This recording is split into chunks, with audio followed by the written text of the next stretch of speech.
It was a Saturday morning, and the kitchen on Birch Creek Road was quiet in the way of a house that has learned to hold its breath. Rowan Alcott sat at the table with his laptop open, going over a contractor's estimate for the roof repair.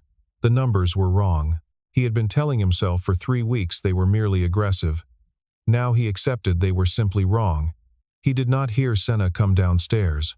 She was filling the kettle when she glanced at his screen and leaned forward. "That's wrong," she said, level, precise. "They priced the material per commercial square foot. Residential rate is different. Roughly 12% over what this should cost." Rowan looked up. She was holding a credit card, deep red, metal, no embossed numbers. The kind that does not need to advertise itself. "I'll cover the difference." He looked at the card.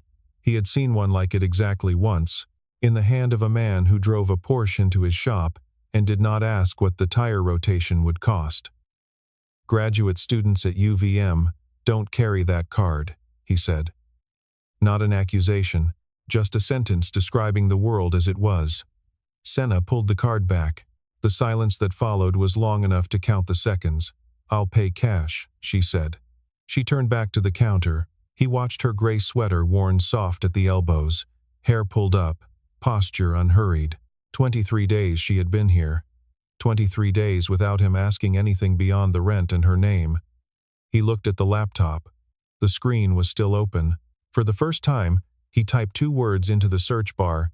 Fairchild Capital. 23 days earlier, it had been raining, not the soft rain of early autumn, but the kind that drums on rooftops and turns the road to Millhaven into a gray corridor of sound. Rowan had posted the room listing at the general store on a Tuesday, half expecting nothing. The house on Birch Creek Road was not the kind of place people chose. It was the kind of place they arrived at after everything else had been considered and set aside. The listing had been up for 9 days. 2 people had called. Neither had worked out. She knocked at 4 in the afternoon. He opened the door to a young woman in a gray wool sweater that had given up its original shape gracefully, a canvas backpack over one shoulder, brown hair pulled back from a face that looked younger than it was, until you looked at her eyes, which looked older. She was wet the way someone is wet when they have been standing in the rain long enough to stop minding it when the discomfort has passed through and left behind something like acceptance. "I'm here about the room," she said. "I'm Senna. I'm a graduate student at UVM. I need somewhere quiet to write." She did not offer a last name. He showed her the room, the window that faced the birch trees, the old brass lamp he had rewired the previous spring, the desk Dana had picked out from an estate sale in Burlington years ago. Senna stood in the doorway and looked at the window. She did not check the ceiling for stains or open the closet to assess the space. "Is it quiet?" she asked. "Quietest when Miles is asleep," he said. She nodded once. "I'll take it." She paid 3 months up front in cash, counted from an envelope with the matter-of-fact speed of someone who had done the counting before arriving. She did not offer references. She did not offer a last name. He did not ask for either. He had looked at her long enough to understand that she was not a risk in the usual sense, no recklessness, no evasion of ordinary things. Whatever risk she represented did not involve broken windows or unpaid rent, and he decided that particular kind was not his concern. For the first 12 days, she was almost not there at all. She rose before Miles, left before he woke, came back after dark. She did not use the kitchen in the evenings or sit in the living room. She had a small electric kettle in her room and conducted herself with a completeness that was courteous rather than cold. The behavior of someone who had learned that the surest way to keep a place was not to ask too much of it. Once, walking past her closed door on a Thursday night, Rowan heard her laugh, a short, unguarded sound that stopped almost before it started, as though she had caught herself being unwatched. On the 8th day, Miles left his box of drawing pencils on the floor outside her door, forgotten after a long afternoon of sketching. Rowan found the box the following morning back in the hallway, where it belonged. Tucked against it was a small folded sheet of paper. Inside was a drawing, a horse, rendered in pencil with a detail and confidence that had nothing casual about it. The proportions were exact, the mane catching an imaginary wind, the light falling from a direction she had chosen and committed to. Below it, In careful handwriting, Miles draws better than he thinks. No name. Rowan folded the paper and put it in the kitchen drawer, where he kept things he did not know what to do with yet. He only knew that throwing it away felt wrong, and that something about the unsigned drawing told him more than any reference letter could have. The search results loaded in under a second. Fairchild Capital Group, private equity, commercial real estate, strategic acquisitions. Headquarters in Boston. Founded by Warren Fairchild. Assets under management, running into the billions. The website was the particular shade of navy blue that announces wealth without announcing it understated, permanent, the visual equivalent of a firm handshake that does not need to squeeze. Rowan clicked through to the About page. Warren Fairchild, 66, silver-haired, photographed with the expression of a man who had learned to be patient in rooms where other people were not. The biography listed the firm's founding year, its expansion into private equity in the 90s, its growth across commercial real estate markets in 7 states. There was no mention of a daughter, no family section, no human detail beyond the professional, as though the man behind the desk had decided, at some point, that the personal and the professional should occupy entirely separate containers. He searched again. Fairchild Capital heiress, nothing public. Warren Fairchild daughter. A single result surfaced from the second page. A photograph from a charity gala in Chicago in 2023. A wide shot of a ballroom, tables dressed in white linen, the usual assemblage of formal wear and careful expressions. Warren Fairchild stood at the left edge of the frame beside a younger woman. The camera had caught her from slightly behind and to the side. Her face was mostly turned away from the lens, visible only in profile. The caption read, Warren Fairchild and daughter Senna Fairchild at the annual Meridian Foundation Gala. Rowan enlarged the image until the resolution began to soften. He could see her eyes. He set the laptop down and looked up at the ceiling for a long moment. He sat like that, listening to the sound of the kettle finishing on the counter, until it clicked off. Then he got up and poured the tea and stood at the kitchen window and looked out at the birch trees in the flat November light. That afternoon, Burl Yancey came over to return a wrench he had borrowed in September and took one look at Rowan's face and asked what was wrong. Rowan told him. Burl squinted. He was a man who had spent 30 years as a licensed electrician and had developed, through decades of crawling through other people's walls and attics, a finely calibrated sense of when something was not what it appeared to be. You're renting a room to a billionaire's daughter for $650 a month, he said. I'm renting a room to a woman who needed somewhere quiet, Rowan said. She's still that woman. Burl looked at him for a long moment. Then, as though it had just come to him, he mentioned something he had noticed the previous week when Senna was carrying groceries in from her car, a watch on her left wrist. Ah, Patek Philippe. He recognized it because he had done electrical work at a Boston attorney's house years back, and the attorney's wife had worn the same model. Not an inexpensive watch, Burl said carefully. Not under 10,000. Probably not under 30. Rowan was quiet. He was thinking about the cash envelope counted without hesitation, the canvas backpack that had been chosen specifically because it did not look like what she was used to carrying. The way her hands were careful and her eyes were never surprised by anything, the eyes of someone who had grown up in rooms where surprises were managed before they occurred. That evening he made 2 cups of tea, carried them upstairs, and set one outside her door. He turned to go. She opened the door before he reached the staircase. I'm not going to ask you anything, he said. I just want you to know the room is still yours. She looked at him for a moment. Then she picked up the cup, nodded once, and went back inside. The door closed quietly. It was enough, a kind of understanding between 2 people who both knew how to honor the terms of something that had never been spoken aloud. 3 weeks after she moved in, Miles got sick. It started the way these things always start, with 7-year-olds, a sneeze at breakfast, a slightly glassy look by mid-morning, a temperature that Rowan clocked at just over 100 degrees by noon. He stood in the kitchen for a minute, running through his options. There was a transmission job promised for 2 o'clock at the shop, a commercial account he had worked 2 years to establish, and could not afford to lose. He called the shop and said he would be late but would be there. He called Burl. No answer.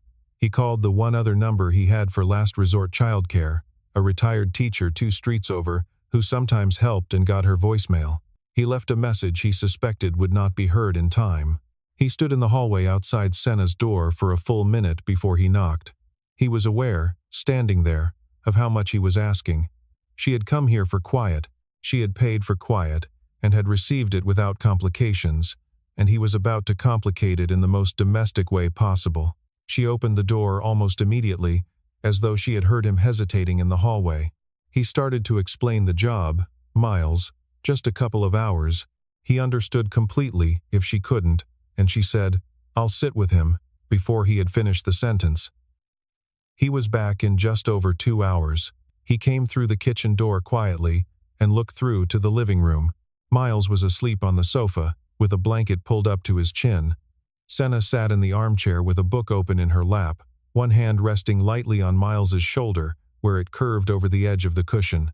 She did not know Rowan was in the doorway. She turned a page. Her hand stayed where it was. He stood there for a long moment, without moving, not wanting to disturb it. The lamp was lit against the gray afternoon light. Miles was sleeping peacefully, in the particular sprawl of a child who has surrendered completely to rest. Senna sat beside him with the ease of someone who had simply decided to be present, without condition or performance. Rowan went quietly to the kitchen and began making dinner. Later, when Miles woke and came to the table still wrapped in the blanket, he reported the afternoon with the thoroughness of a 7-year-old who considers the faithful transmission of information to be a personal responsibility. "I asked if she had friends," Miles said seriously, spoon resting in his soup. "She said not many." I asked why. "She said because she moves a lot." He considered this, the way he considered most things fully, before moving on. "I told her you don't have many friends either. I said you tell me you're busy but I think you're just sad." Rowan looked at his bowl. "She said she was sad too," Miles said. "But less sad since she got here." Rowan did not answer. Miles finished his soup, asked whether he could watch television, and was told yes. He padded off to the living room still wrapped in the blanket, trailing it behind him like a small, dignified cape. Rowan stayed at the table for a while after that, not eating. He was thinking about the pencil drawing in the kitchen drawer, the horse with the exact proportions and the committed light source. He was thinking about the way Senna had said "I'll sit with him," before he had finished asking. He was thinking that some people are careful for a long time, for necessary reasons, and that careful and cold are not the same thing at all, and that sometimes it takes the right kind of stillness to tell them apart. The phone calls started on a Wednesday. Rowan noticed because Senna was in the kitchen making tea when her phone lit up on the counter. She saw the screen, turned it face down, and went on filling the kettle. 3 minutes later, it lit up again. She turned it face down again without looking at it the way someone looks at a call they are annoyed to miss, not the small frustration of bad timing, not the guilt of deliberate avoidance. She looked at it the way someone looks at a road they have already decided not to take, and the looking does not revisit the decision. He did not ask. That evening, after Miles was in bed, they sat at the kitchen table at the same time, for no particular reason other than that neither of them left. Rowan had a week's worth of receipts to sort, materials invoices from the shop, a fuel charge to reconcile, a payment from the hardware store's commercial account that he needed to record before the end of the month. Senna had a notebook open in front of her and a cup of chamomile, and the quiet concentration of someone choosing words carefully. The kitchen was settled into the night, the radiator ticking down from its last cycle, the birch trees somewhere outside in the dark, the house breathing slowly around them. He told her about the shop. About the second location he had planned to open the year. Dana died a bigger space out on Route 2, better equipment, 2 extra service bays, a young mechanic from Burlington. He had already offered the shift supervisor position. The man had been good, would have been an excellent hire. Rowan had let the lease go without telling anyone it had been an option. He had folded it away along with the lease documents and the mechanic's signed letter of intent and had not spoken of it to anyone since. He had downsized instead, reorganized the schedule around the school calendar so that he could be at drop-off in the morning and pick-up in the afternoon, so that Miles would always know where his father was and when to expect him. "You are building something," Senna said. She was not looking at her notebook. She was watching him with the full, unhurried attention she gave to things she had decided mattered. "I was. And then what I was building changed. You don't regret it. No. Regret is when you chose wrong.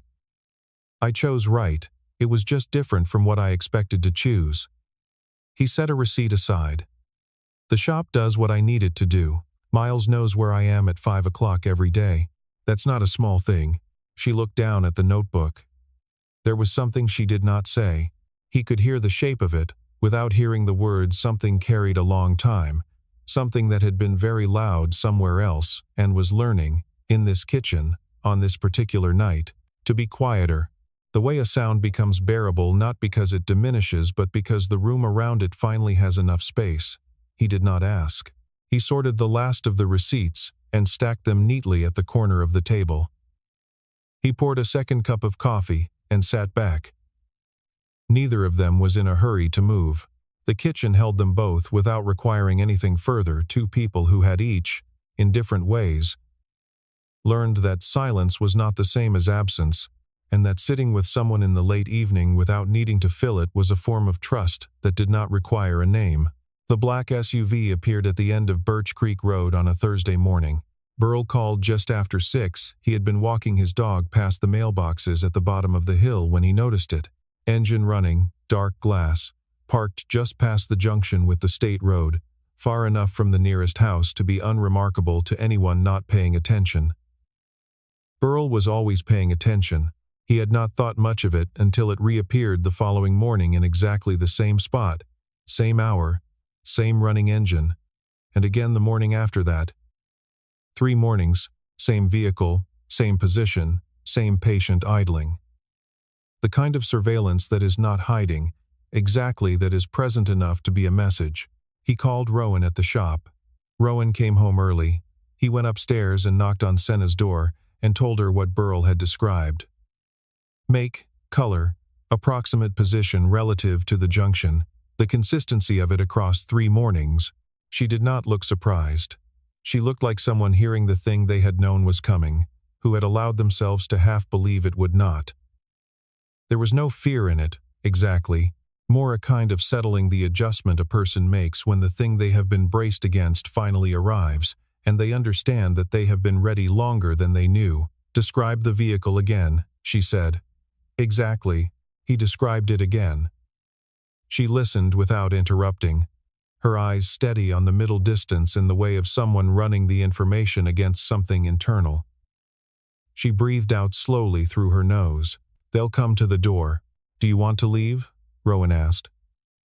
He asked it plainly, without pressure, not as a suggestion or a recommendation, just as a question that had an honest answer and deserved to be asked. She had paid for the room.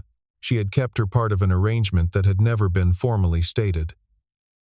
If she needed to go, she could go, and he would understand it. The pause before she answered was the longest silence she had allowed in all the weeks she had been here.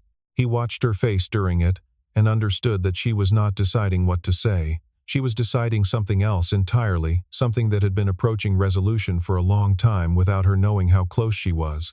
"No," she said. 2 days later, at just after 7 in the evening, someone knocked.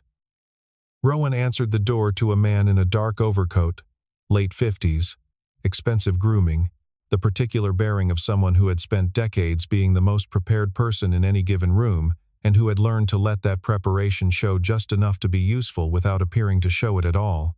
He was the kind of man who did not need to announce his authority because he had never been in a room where it was genuinely contested. "My name is Dorian Kress," the man said. "I represent Fairchild Capital Group, based in Boston. I am looking for Senna Fairchild." Rowan looked at him steadily. He took 1 full second, long enough to be deliberate, not long enough to be theatrical. "There is no one by that name here," he said. He closed the door. He did not lock it. He turned and walked to the kitchen and put the kettle on and pulled out a chair and sat down. Senna was at the top of the stairs. He heard her come down, one step at a time, the way someone descends when they are thinking carefully about what they are walking toward. Then she was in the kitchen doorway. Then she was at the table across from him. He set a cup in front of her. He did not say anything. He waited for her to be ready. For however long that took, she talked for a long time. Fairchild Capital Group had been her father's life's work, built over 4 decades from a regional real estate firm into a private equity organization, managing assets that touched $4.2 billion. Warren Fairchild was 66 years old and had survived a cardiac event 8 months ago. He was not dying, but he was slower now, and the knowledge of that slowness had made him susceptible to an argument he would not have entertained before his body began reminding him of its limits. Dorian Kress had been with the firm for 12 years, chief operating officer, the man Warren called before he called anyone else, the person who had become, quietly and over time, the frame through which Warren understood the firm's operational reality.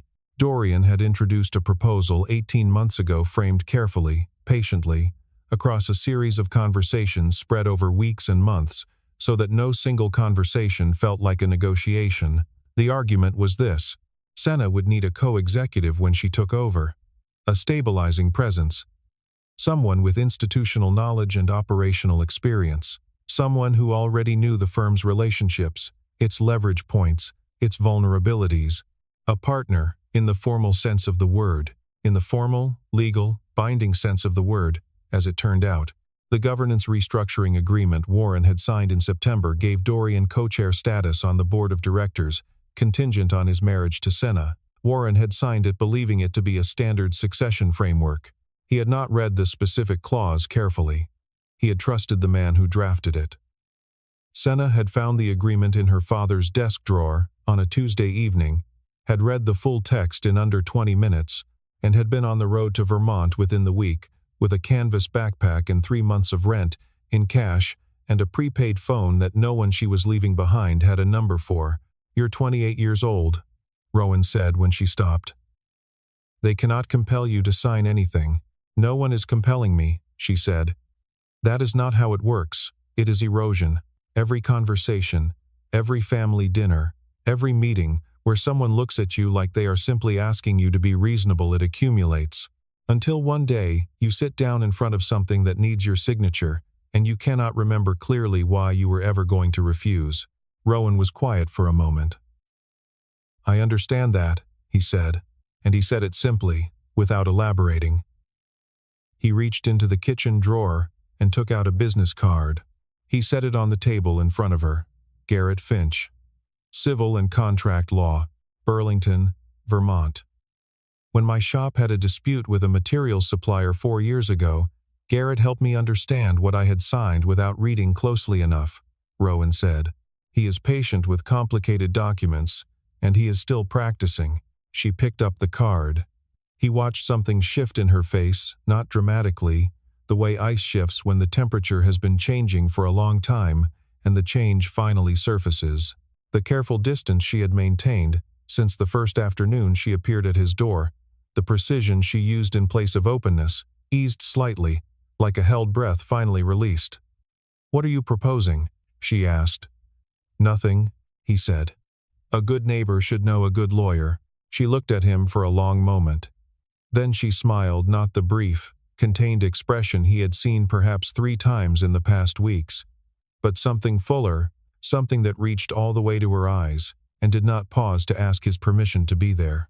Garrett Finch had his office on a quiet street 2 blocks from Church Street in Burlington, in a building with old hardwood floors and tall windows that let in more light than most lawyers seemed to think was appropriate. He was in his mid-50s, deliberate in speech, with the unhurried quality of a man who had spent a career being underestimated by people wearing more expensive shoes than his own, and who had made his peace with that arrangement. He kept his desk clear except for the documents immediately before him, and he read the governance restructuring agreement in its entirety without speaking for just under 15 minutes. Then he set it down and folded his hands. "The co-chair provision," he said, "requires Senna's written consent to take effect." Your father's signature authorizes the governance framework in general terms. It does not, and legally cannot authorize this specific clause without your explicit agreement. A parent cannot bind an adult child to a contractual obligation of this kind, regardless of their relationship to the firm or to each other. He paused and turned the document over once on the desk. This is either a significant oversight in the drafting, or it was made deliberately. It was made deliberately, Senna said. Finch nodded, unsurprised. Then you have standing to contest it. The specific clause can be voided without affecting the broader succession framework your father intended. The process will take some time, but the legal position is clear. She sat with that for a moment, the particular stillness of someone absorbing information they had hoped for, but had not allowed themselves to fully expect. She had come to Vermont to buy time. She had not arrived with a plan. The plan had come to her, in a kitchen on Birch Creek Road, from a man who had simply pulled a business card out of a drawer, without being asked. On the drive back to Millhaven, she sat in the passenger seat and watched the November trees go by in their gray-gold afternoon light. The bare branches against the low sky, the occasional farmhouse set back from the road with its woodpile stacked, and its lights already on against the early dark. After a long silence, she said, quietly, "Why did you do this?" Rowan kept his eyes on the road. He thought about the honest answer. "Because you drew a horse for miles and did not sign it," he said. "People do not do genuinely kind things when no one is watching unless the kindness is real." She looked at him. Then she laughed, a short, warm sound that filled the cab of the truck and did not apologize for itself. She turned back to the window, still smiling, and he did not say anything else because nothing else needed to be said. That evening, alone in the workshop, running a handplane along a board of maple that did not strictly need it, Rowan noticed that he had gone the entire day without reaching for the particular weight that had lived in him since 2020. Not pushing it away, simply not reaching for it out of habit. The grief was still there, in the way grief is always still there, but it had settled. The way things settle when they are finally given the right conditions, and what remained was quieter than it had been in a long time. He set the plane down and looked at the curls of wood on the workbench floor. He thought that what he was feeling might be something like permission, the kind that has to come from inside before it can come from anywhere else.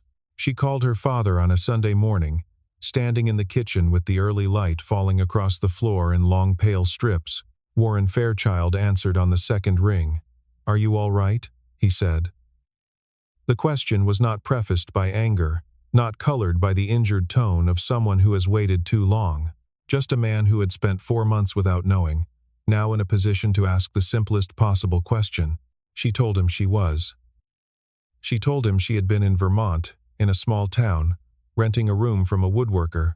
She did not tell him about Dorian Kress coming to the door, because she understood, from the way her father's voice sounded careful, subdued, carrying the particular slowness of someone who had recently been reminded of his own limits that he did not know. Dorian had come to Millhaven on his own. He had used the firm's investigator, had accessed resources that technically required Warren's authorization, but that Warren had long since stopped monitoring, the way you stop checking on things you have trusted for long enough that the trust becomes invisible. The oversight disappears. Nobody thinks oversight is needed. She flew to Chicago 2 days later. Rowan drove her to Burlington Airport in the early morning, the road still dark, frost on the grass along the highway shoulder. The truck was warm, and neither of them spoke much. At the departure's entrance, he stopped. She got out and then turned back. "Lock the room or leave it?" he asked. "Leave it," she said. She meant it as a practical answer. She understood, saying it, that it was also something else. Warren read the documents at his desk in the office he had occupied for 30 years. The Chicago skyline spread across the floor-to-ceiling windows behind him. He read slowly and without speaking, his reading glasses pushed up his nose. When he finished, he set the papers down with the careful precision of a man who needs a moment before he can trust his voice. "I didn't understand that's what this clause meant," he said. "I know you didn't," she said. "That's the problem." Dorian Kress was called in 20 minutes later.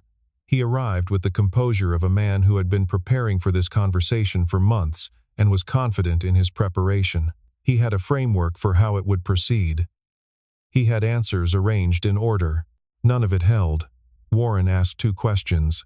The answers, laid against the document, were inconsistent, not the inconsistency of an obvious liar, but the worst kind, the inconsistency of someone who has told a version of the truth for so long they have forgotten where the original version diverged. Warren looked at Dorian across the desk. He had the expression Senna recognized it of a man discovering that something he had trusted absolutely had entirely different dimensions from the ones he believed. "You have been with this firm for 14 years, Warren said. It was not a prelude to anything further. It was the entire statement containing the trust, the duration, the weight of what had been done with both. There was nothing Dorian could usefully say to it. He was suspended from his position before the day was over. The board of directors was notified. An independent review was scheduled to begin in December. Before Senna left the office, her father stopped her at the door. "Where were you?" he asked. "These 4 months." She had prepared a careful answer. She opened her mouth and gave the honest one instead. "With the first person," she said, "who asked if I was okay before asking who I was." Warren was quiet for a long moment. Then he nodded slowly, in the way of a man beginning to understand something that should not have taken him so long. Warren Fairchild drove up from Logan Airport on his own. No driver, a rented sedan that parked carefully at the edge of the gravel driveway, and a 66-year-old man in a good wool overcoat who walked up the front steps with the careful bearing of someone whose body had recently reminded him of its limits, not frail, not diminished, but present in himself in a way he perhaps had not always been. Rowan opened the door before he knocked. "You're Rowan Alcott," the man said. "Yes. My daughter rented a room here." A pause. "I wanted to thank you in person." Rowan held the door open. Warren Fairchild sat at the kitchen table and accepted a cup of coffee and seemed, for a moment, genuinely uncertain what to do with the absence of an agenda. He was a man who had spent 50 years in rooms where every silence carried tactical weight and every gesture meant something beyond itself. This kitchen with its handmade oak table, the smell of sawdust and coffee, the child's drawing of a blue dog pinned to the side of the refrigerator did not operate by those rules, and he did not immediately know how to operate without them. He held the coffee cup in both hands and looked at the room with the careful attention of someone learning a new language. Miles appeared from the hallway carrying a plate of cookies he had made that morning, slightly lopsided, dusted with too much cinnamon, presented with the gravity of a 7-year-old, making an offering he considers significant. He placed the plate on the table, climbed into the chair beside the stranger without hesitation, and looked at him directly. "Are you Senna's dad?" he asked. Warren looked at him. "Yes. Did you know she draws really well?"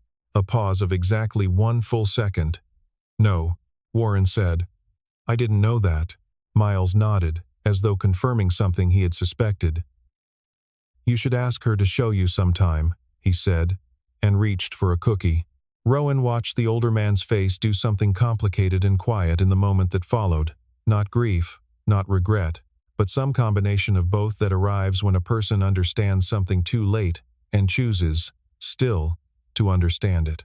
It was the expression of a man discovering that he had missed something real, something that was right there to be known, and that the only reasonable response was to pay attention now with the time that remained.